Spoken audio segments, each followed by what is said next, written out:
Let's go live to Washington now. Our correspondent Annalise Nielsen is standing by. We've seen a strong reaction from the White House. It wasn't necessarily swift to begin with. What's the next step, Annalise? Well, the next step that the White House has been talking about is how to keep any kind of inflation around petrol prices or energy prices more broadly under control. Of course, critics and those in the Republican Party especially say that petrol prices are the highest they've been in a very long time, and a lot of that's due to inflation because of the disruptive effect of COVID-19 lockdowns. But the White House has actually been quite open in saying that they think this is going to cause the increase in petrol prices. So this is going to be the interesting domestic argument. More broadly on the international stage, the US has said that they are going to look at having more sanctions implemented. This is after they've agreed to sanction the Nord Stream 2 pipeline.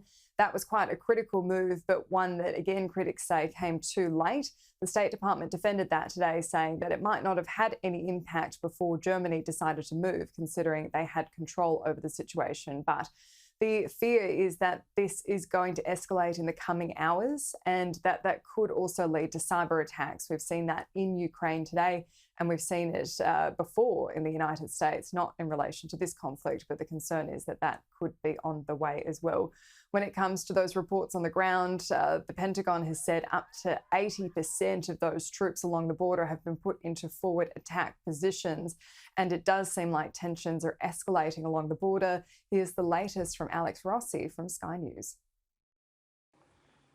The front lines of this conflict cut along the horizon, but the war is still very close to this village, which sits uneasily above the Sea of Azov. Captain Maksumchuk shows me where the shell landed shortly before we arrived. Більше почала артилерія працювати ствольна. 122 мм, 120 мм снаряди прилітають.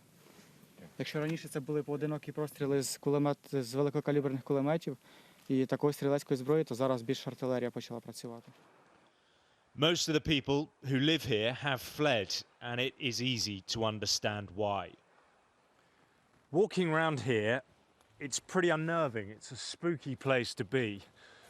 On the one hand, you look out to sea. It's a picture of tranquility. To my left and right, there are holiday homes, dachas.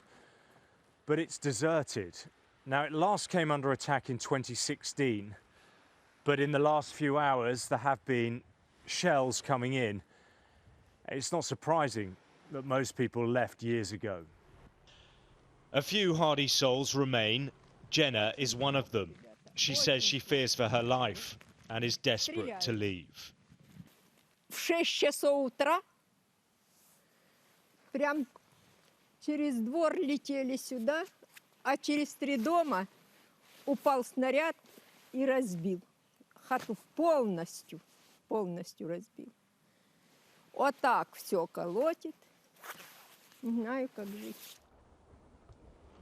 The war does feel like it's getting nearer here, and the shoreline would be a likely target of any invasion. And whilst we were there, shells started landing again, and we were running for safety.